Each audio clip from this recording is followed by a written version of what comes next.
essentially, I want to talk about the centrality of slavery, that the slavery and the subsequent, almost 200 years of economic and social brutality, the effect it had on descendants and the descendants today.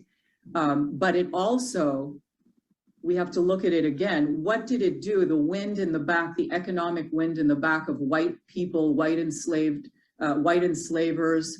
their descendants, their businesses, and the growth of their businesses after emancipation. We often hear from whites, and many of you have probably heard this, including immigrants who are white or white-presenting immigrants, saying, we came here later, we didn't have anything to do with this. Well, to be honest, they entered a system already set up for them. Italians, Jews, Armenians, others Irish, who initially were not considered white. This is a little bit aside, but eventually came to be seen as white. They all eventually have benefited from this. And as some of you were here at our prior event, the land grants, the GI Bill, the free education, the Homestead Act, all of these programs serve to really propel whites and white society forward at all levels, not just the wealthy, but those who are not wealthy, who became wealthy. And as you may recall, Lane himself and Diane, each of them did very personal, very emotional and difficult presentations about how their own families were benefited or were hurt by this. Finally, I want to talk about economists, and I've been reading a lot about what they call the moral imperative of economists, that economics, the study of it, is not this neutral, as people like to think, this neutral science. Power and capital played a huge role, obviously a mainstay role in slavery, and it still plays a role in capitalism today. And essentially, Professor Derek Hamilton, who I don't quote him, but the idea that he brought up is that power and capital adjust to alter the rules and structures of transactions, meaning the markets, to privilege that very power and capital. So it reminds me of a time, let's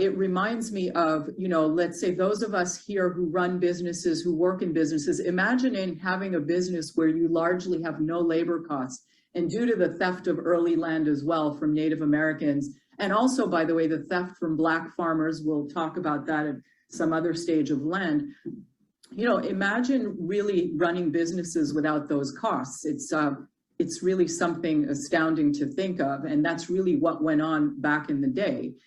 And finally, I know economics and finance are cold and it makes our eyes roll back in our heads perhaps, but we need to sit and figure out how to try and understand this the best we can as non-economists and non-financial people. And I can guarantee you I am not an economist or a financial person in any sense of the word, but I have tried to link myself to people, economists and academics I trust, in order to understand really the depths of this situation. So one of the things I want to impress upon you here is seeing Raoul Peck's Exterminate All the Brutes. It's about slavery, but the global colonial theft of land, it's extraordinary. It's an extraordinary work, and it will really help you understand this. Next slide, please. So this is just more a reminder of how finance and economics are tied to the base of slavery, of the slavery era, the economic slavery era, and as well as to the reparations movement. Again, we are doing this in aid of understanding why reparations are fundamental to changing the society, and that, 100 million here from Netflix or 150 in scholarships from SoftBank, et cetera, the things we read that companies were doing after the George Floyd murder, those are choices those companies are making to move 1 or 2% of their wealth. That is not reparations to me. And frankly, it doesn't totally impress me at all. We'll talk about that near the end. And I'd like all of you to think about that as well. One of the points here is that U.S. slavery itself, the production, the entrepreneurs in slavery, they created a lot of the accounting and operational systems that companies use today. And I won't go into those details, but all of that information is available. And here's, for example, an annual record of a planter. You see it says the planter's annual record of his Negroes. This is in 1850, and the value of the people at the time. We need to come to terms with the importance of this to really understand the magnitude of the theft and how whites, whether purposefully or not, continue to benefit fully from what was created. Next slide, please.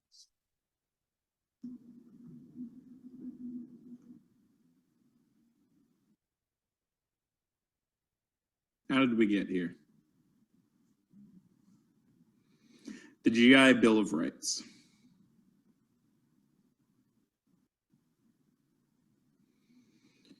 So the GI Bill, and as it relates to the especially present sense, the Black community, is a very important economic issue.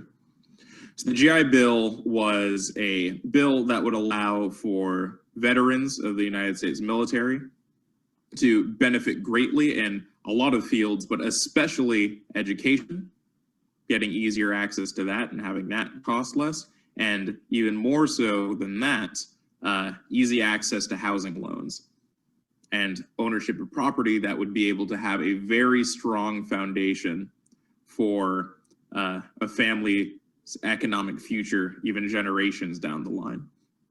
So when this bill was drafted, there was a great deal of fear that this would allow for Black advancement to happen too rapidly because Black people could, like every other citizen, volunteer for the United States military. And so there were very specific parameters and stipulations put in place that would allow for the benefits that were supposed to be guaranteed by the GI Bill to skip over the benefits and the advancements of Black soldiers.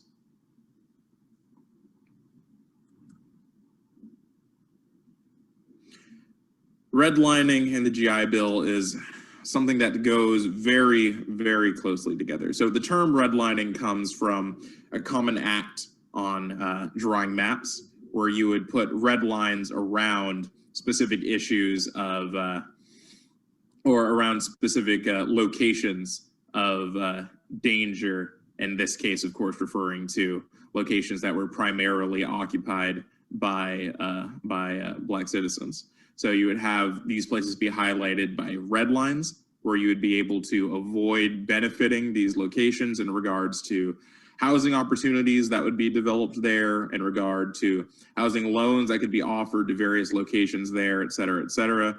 And you would have areas that were primarily inhabited by white citizens be outlined in green, where all of these benefits and things, many of which are included under the benefits offered to veterans by the GI Bill, would be included in those green lines. So to this day, the term redlining pertains to that spirit, pertains to that aspect of highlighting and singling out areas of Black communities and separating them from benefits.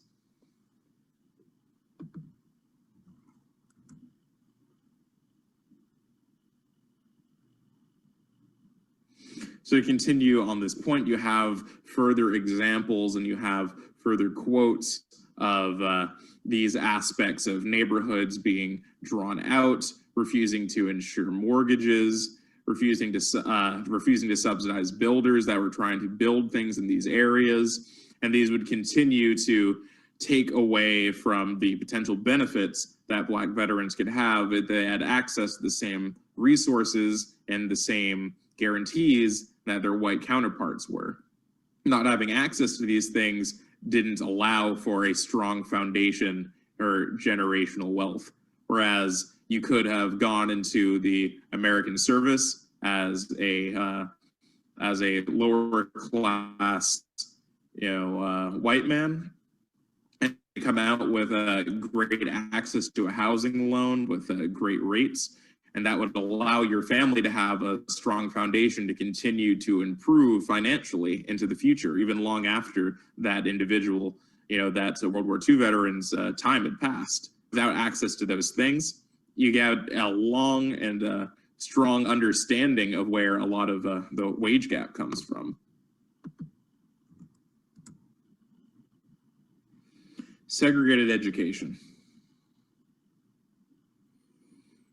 So in the city of Boston, there is a particular history with segregation, both in terms of when it was commonplace throughout the country, in terms of separating Black and white students from each other based on the foundations of having their facilities in which learning was committed in be physically separated, and when that was commonplace in law throughout the country, till even long after the fact.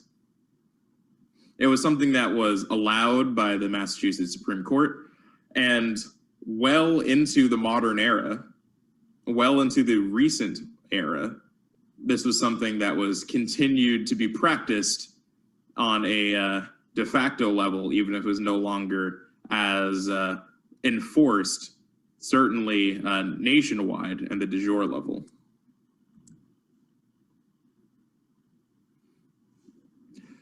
So the court case of Brown versus Board of Education was a Supreme Court case that really broke through this perception of separate but equal and allowed for there to be a collective place of learning and a collective place of social interaction between Black and white people again. So it was the specific case that began to break down the rigidly in place standards for segregation in public schools and other government schools like that.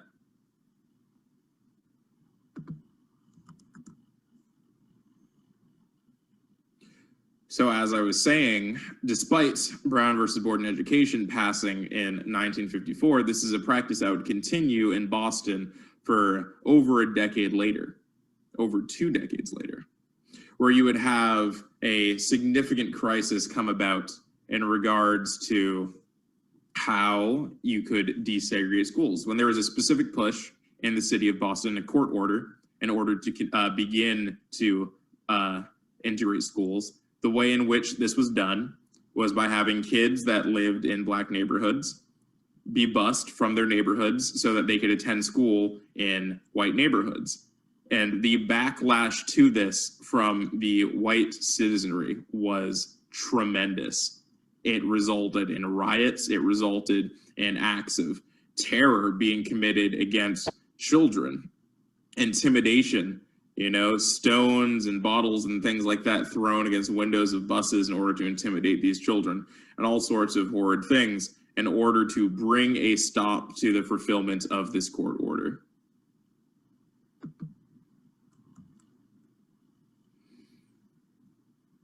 This is something that would continue for a long time. This is something that would have to be endured by many families that tried to seek a better educational option for their students, because obviously, as is relatively common knowledge, the term separate but equal was obviously never that. And white schools always had access to better funds, better books. It's a better opportunity for education for children. And so there was a great educational benefit to the busing process. And so it was a tremendous fight in order to push through these waves of riots and terror that were happening against this process that was attempting to forcibly change the level of segregation that had persisted in Boston for all of these years.